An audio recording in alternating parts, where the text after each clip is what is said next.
tomto videu se vám pokusím ukázat práci s matrikami v Moravském zemském archivu v Brně, ale zejména práci s programem Aegis, s tím, jak do něho ukládat jednotlivé osoby, které nás zajímají, a jak do Aegis ukládat internetové zdroje, se kterými budeme pracovat.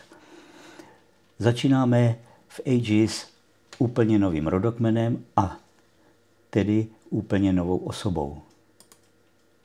Budeme hledat data a předky pro Ludmilu Matouškovou, takže zadám příjmení a křestní jméno. Samozřejmě vzhledem k tomu, že zadáváme úplně novou osobu, o které nic nevíme, tak musíme zvolit i pohlaví, takže ženské pohlaví a vytvoříme.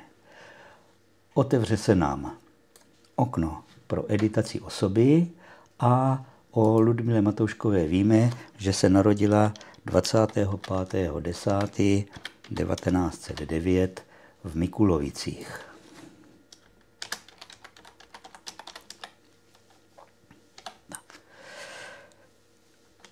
Přepneme se do internetového prohlížeče, kde máme otevřenou úvodní stránku pro vyhledávání a zadáme Mikulovice.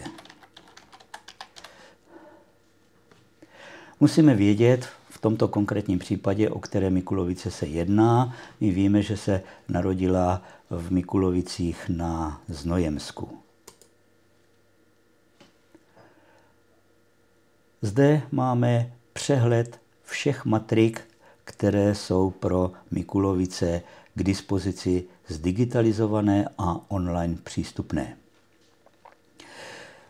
U časových intervalů nebo časových rozpětí, které jsou zde zobrazeny, tak si všímáme velikosti číslic. Pokud jsou to velké číslice, jako například tady, tak se jedná o matriku. Pokud jsou to menší číslice, jako tady, tak se jedná o index. Sloupce jsou zvlášť pro narození, zvlášť pro sňatky a zvlášť pro úmrtí. Takže my začínáme narozením, takže vybereme si tady tenhle ten index. Celý tento řádek je klikací, ale já si chci tuto stránku v prohlížeči nechat otevřenou, takže jdu až tady na konec, kliknu pravým tlačítkem myši a v kontextové nápovědi, která se mi otevřela, tak řeknu, že chci otevřít odkaz na nové kartě. A otevřu si tuto novou kartu, kde teda vidím podrobnosti o matrice a o indexu. Že se jedná o index narození, je tady ten časový interval, je tady původce, což je farnost, a pak je tady tlačítko obce, na které když kliknu, tak se mě zde objeví seznam přifařených obcí pro tu danou farnost. Můžu si kliknout tady na podrobnosti o matrice, kde jsou nějaké další údaje. Ale zůstávám na digitalizovaných stránkách a vzhledem k tomu, že se jedná o index, tak ty stránky vypadají takto, kde je vždycky údaj o datumu, kdy došlo k té dané matriční události, pak je tady osoba, pak je tady upřesněna ta obec a pak je tady sloupce o dané konkrétní matrice, o stránce, kde ten údaj najdeme. Ludmilu Matouškovou najdeme zde, trošku zvětšíme a tady máme údaj o tom, že Ludmila Matoušková se skutečně toho 25. října 1909 narodila v Mikulovicích v čísle 108 a zde jsou údaje o matrice. 6a je nějaké pořadové číslo matriky.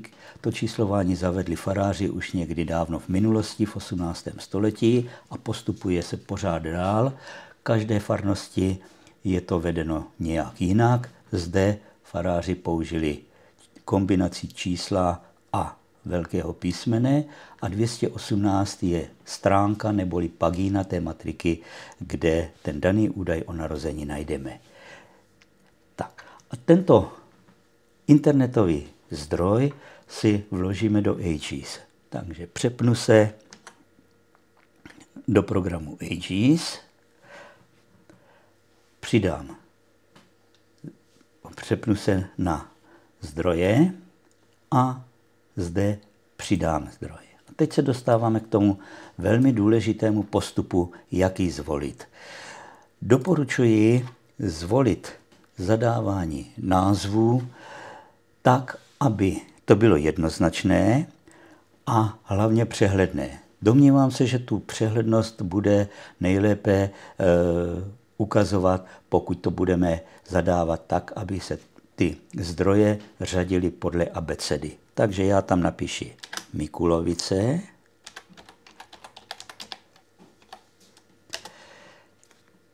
index narozených a to časové rozpětí, čili 1784 až 1943. A vytvoříme. Teď se nám otevře okno pro editaci zdrojů, které si můžeme rozdělit na 4 části, takto vodorovně a takto svisle. To, co jsme v předchozím kroku zadali jako název zdroje, tak se zobrazuje tady v tomhletom okénku. Aegis má tu výhodnou vlastnost, že můžeme zdroje třídit a uspořádávat víceúrovňově. Takže nejvyšší úroveň, která připadá v úvahu, je takzvaný pramen, který si přidáme a nadefinujeme kliknutím tady na tento domeček. Otevře se nám okno pro výběr pramene a protože začínáme, tak tam samozřejmě ještě žádný pramen nemáme, takže ho musíme nadefinovat. A nadefinuji ho jako MZA Brno.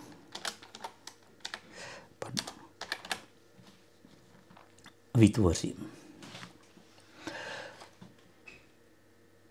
Název toho zdroje se automaticky při zadávání překopíruje tady z tohoto okénka do záložky publikace. A abychom měli naprostou jednoznačnost toho zdroje, tak tam přidávám ještě signaturu, kterou tomu danému zdroji přiřadil Moravský zemský archiv. Takže si napíši signatura a protože si to z hlavy nepamatuji, tak se přepnu zpátky do internetového prohlížeče a ta signatura je zde 14198.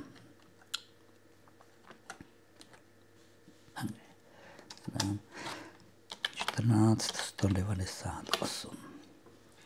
Tak. Vlastní internetový odkaz si dávám sem do tohoto okénka a tady, kde je stránka, tak si ho znovu tam poznamenám. Takže je to snímek 107 a ještě si za něj dávám zkratku IN jako index narozených.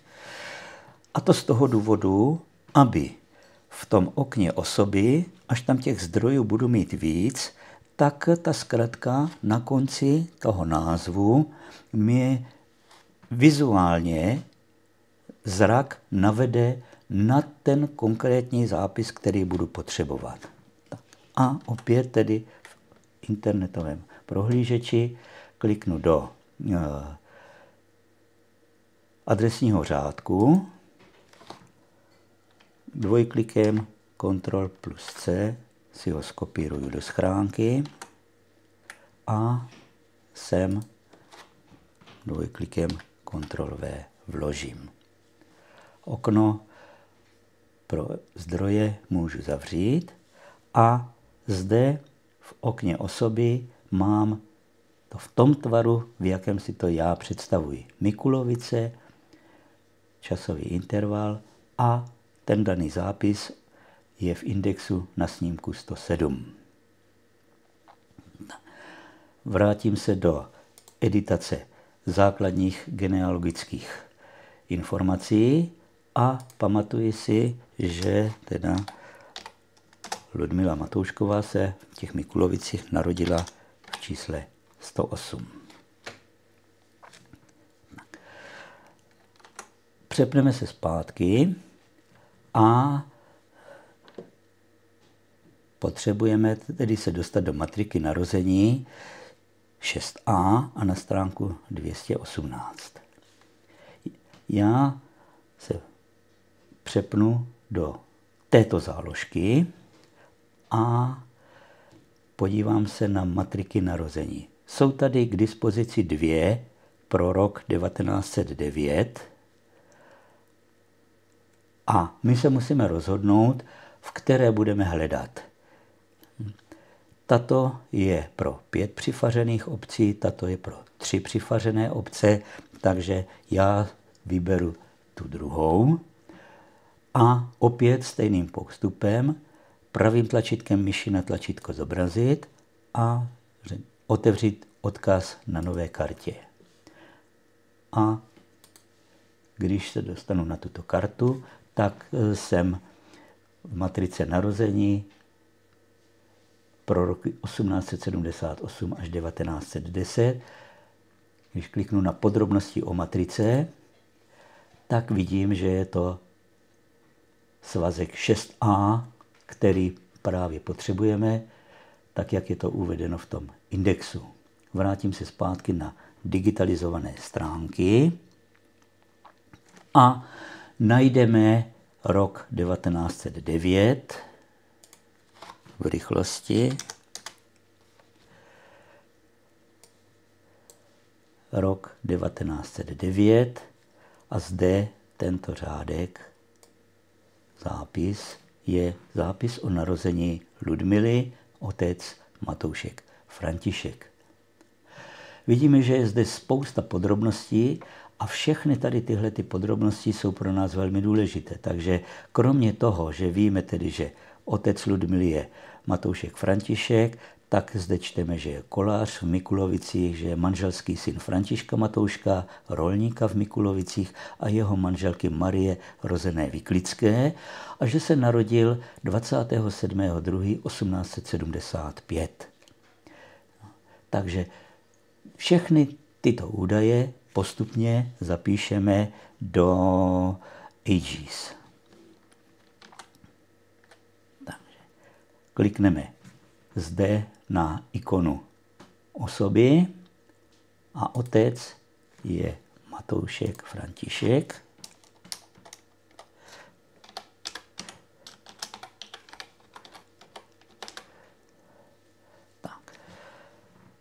Program Aegis, zaplať pánbůh, funguje normálně, takže on automaticky předpokládá, že otcem osoby je muž, matkou osoby je žena, podobně u partnerů, manželem je muž, manželkou je žena, takže v tomto konkrétním případě už nemusíme klikat na ikony pro výběr pohlaví, stačí klikneme na vytvořit a máme zde přidána otce Františka Matouška. Stejným způsobem přidáme matku.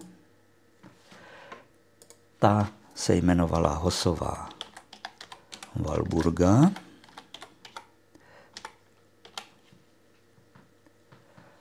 A vytvoříme. A teď se přepneme postupně na otce a matku. Víme povolání, že Matoušek František byl kolář a datum narození už si nepamatuji, takže se přepnu zpátky a je to 27.2.1875 v Mikulovicích.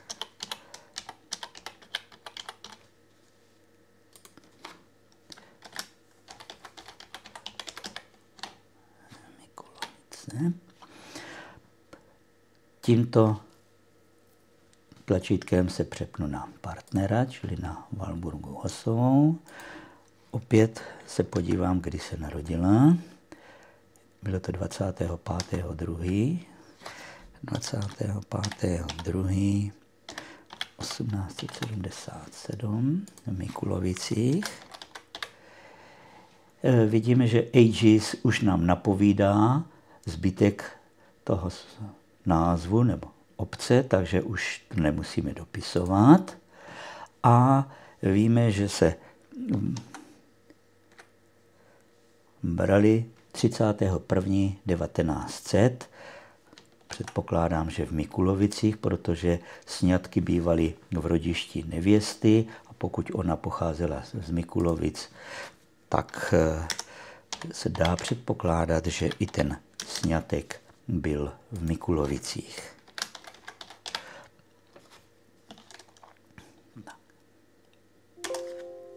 Takže máme další dvě osoby a z toho zdroje ještě vytěžíme to další. Rodiče Františka Matouška,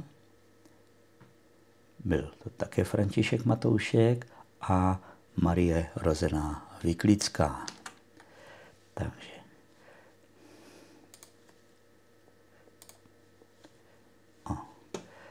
Matoušek, František, vytvořit, matka Vyklická Marie.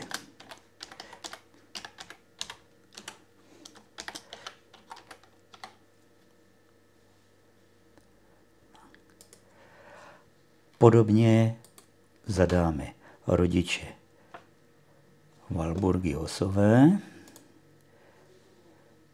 byl to Václav Hos, domkař v Mikulovicích a Marie Rozená Jelínková.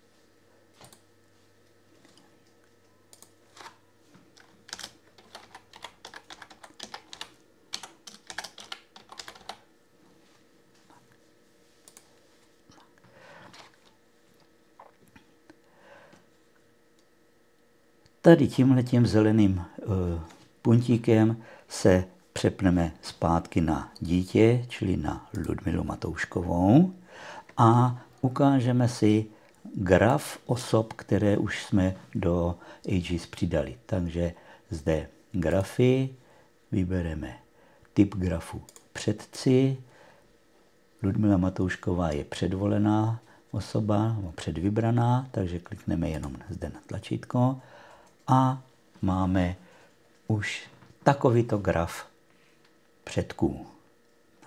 A budeme pokračovat dál. Takže přepneme se do internetového prohlížeče a najdeme sňatek rodičů 31.1900. Vrátím se k této záložce, kde je přehled matrik a najdu si index oddaných. Opět kliknu zde pravým tlačítkem, otevřu si to na další záložce, přepnu se a index vypadá takto.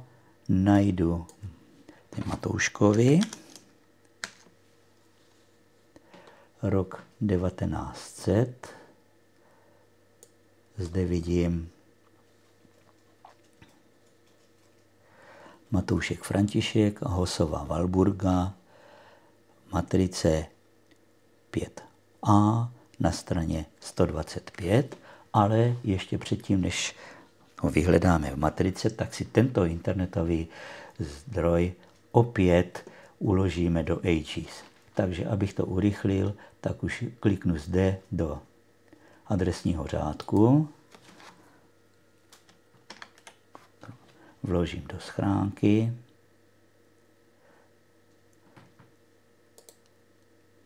přepnu se na Františka Matouška a jeho manželku a přidám zdroj. Přepnu se na záložku zdroj, kliknu na tlačítko plus a přidávám opět nový zdroj, protože jsme v tomto indexu ještě nehledali. Takže Mikulovice, index oddaných, časový interval je stejný, 1784 až 1943. Vytvoříme. Nesmíme zapomenout přidat i pramen, takže zde pramen už máme nadefinovaný, takže buď to vybereme a tlačítko vybrat, anebo můžeme dvojklikem, tak jak je to ve Windows běžné. A zde opět přidáme signaturu. Signaturu 14199 a zde přidáme popisku, že je to snímek 30, index oddaných a zde vložíme. Můžeme buď to Windowsovským dvojhmatem Ctrl plus V, anebo pravým tlačítkem myši a z kontextové nápovědy vybrat volbu vložit. A už můžeme toto okno zavřít a půjdeme na matriky oddaných, abychom tam vložili ten příslušný zápis. Takže opět do internetového prohlížeče na první záložku na přehled matrik a vybereme matriku oddaných. Já pro jistotu opět stejným způsobem otevřu ten odkaz na nové kartě. Dělám to z toho důvodu, abych se mohl kdykoliv vrátit k předchozím zápisům, které jsem kde hledal. Takže pořád mám zde záložku, kde mám index narozených, kde mám matriku narozených, pak ten index oddaných a teď tedy jsme v matrice narozených. Pardon, matrice oddaných. Tak. Můžeme se podívat na podrobnosti, které o té matrice jsou, takže opět přehled přifařených obcí, podrobnosti o matrice, vidíme, že je to svazek 5, což nám bylo řečeno v tom indexu oddaných a zde máme části matriky. Matrika je řazena podle jednotlivých přifařených obcí, což nebývalo v minulosti vždycky obvyklé. Stávalo se běžně, že farář zapisoval sňatky za sebou, tak jak v té farnosti probíhaly, takže byl jeden zápis z Mikulovic, za ním byl zápis třeba z Rudlic, pak byl zápis z Němčiček, pak byly 2 nebo 3 zápisy z Mikulovic a tak dál. Zde to farář udržoval aspoň v nějakém pořádku, takže na začátku jsou zápisy sňatků pro Mikulovice a pak pro další přifařené obce. Takže my samozřejmě začínáme v Mikulovicích a najdeme ten sňatek v roce 1900.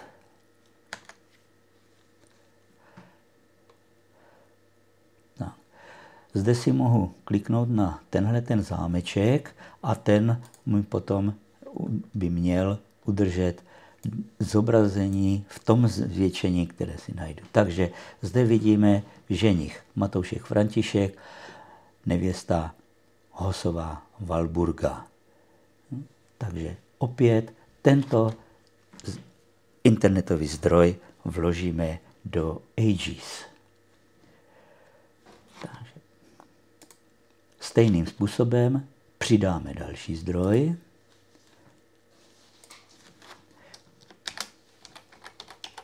Mikulovice, matrika oddaných, časový interval si nepamatuji, takže se přepnu zpátky a je to 1784 až 1910.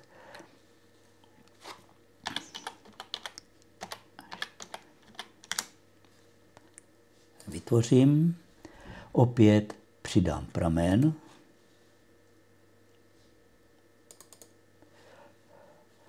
a zde přidám signaturu.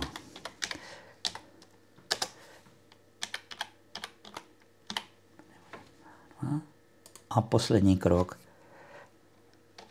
snímek 64, matrika oddaných a vložím. No a budeme pokračovat dál hledáním podrobností o narozeních rodičů, to znamená Františka Matouška a Walburgy Hosové.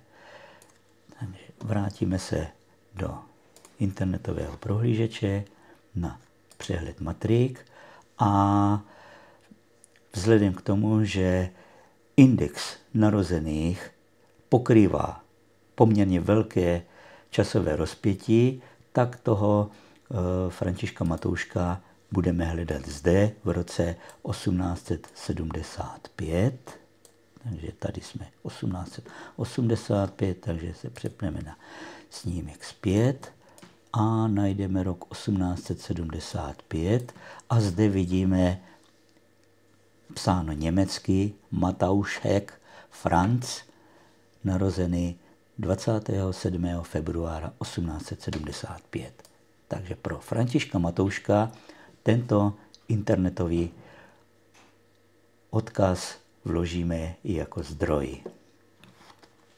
Takže pokusím se tohleto vložit do schránky, přepnu se a přidám zdroj. Zdroj, přidat.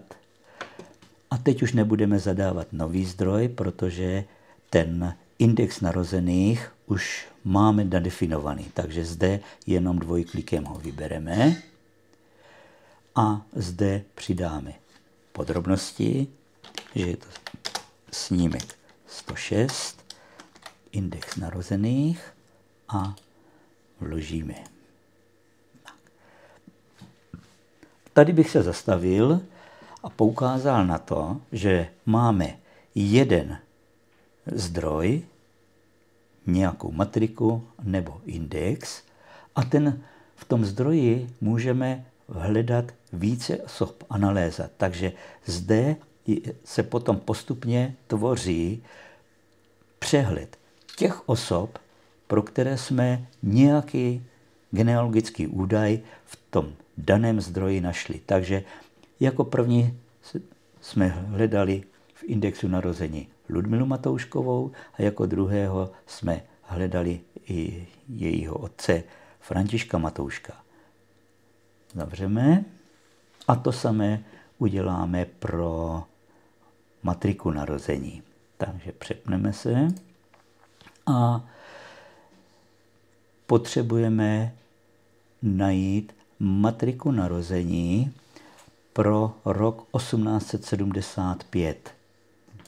Když se přehledím sem, tak jsme hledali v téhleté matrice, ale ta začíná až rokem 1878, takže dál budeme hledat v téhleté matrice. Takže opět pravým tlačítkem na tlačítko zobrazit, otevřeme další záložce a máme matriku narozených, kde zde se sice píše, že je to až do roku 1910, ale když se podíváme na části matriky a podíváme se na Mikulovice až na jejich konec, tak já kliknu tady na obec následující a ta bude začínat až tady, Němčice, a zde jsou Mikulovice a ty končí rokem 1878.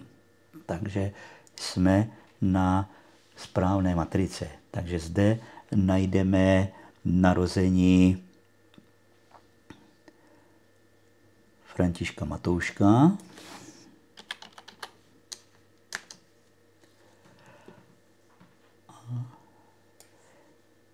Je to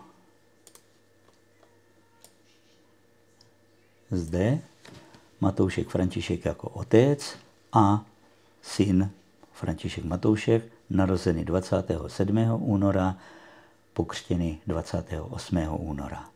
Vidíme, že se narodil v čísle popisném 29, takže to přidáme do Aegis a přidáme tam tento internetový zdroj. Takže opět vložím, přepnu se do Aegis a přidám zdroj. Mikulovice, matrika narození 1784 až 1910. Vytvoříme, přidáme signaturu 14187, přidáme pramen samozřejmě a zde upřesníme, kde konkrétně to v té matrice najdeme. Takže snímek 147, matrika narození a zde vložíme internetový odkaz. A takto můžeme potom postupovat pořád dál a dál, takže stejným způsobem bychom přidali údaje o Walburze Hosové, případně potom o jejich rodičích, to znamená o tomto Františku Matouškovi, o Marii rozené Vyklické a o Václavu Hosovi a Marii rozené Jelínkové.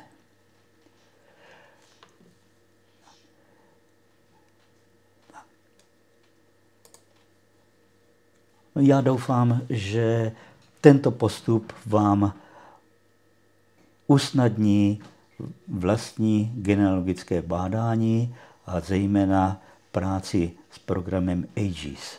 Ten samozřejmě není jediný genealogický program, je jich celá řada. Já osobně se domnívám, že program Aegis je z nich nejlepší.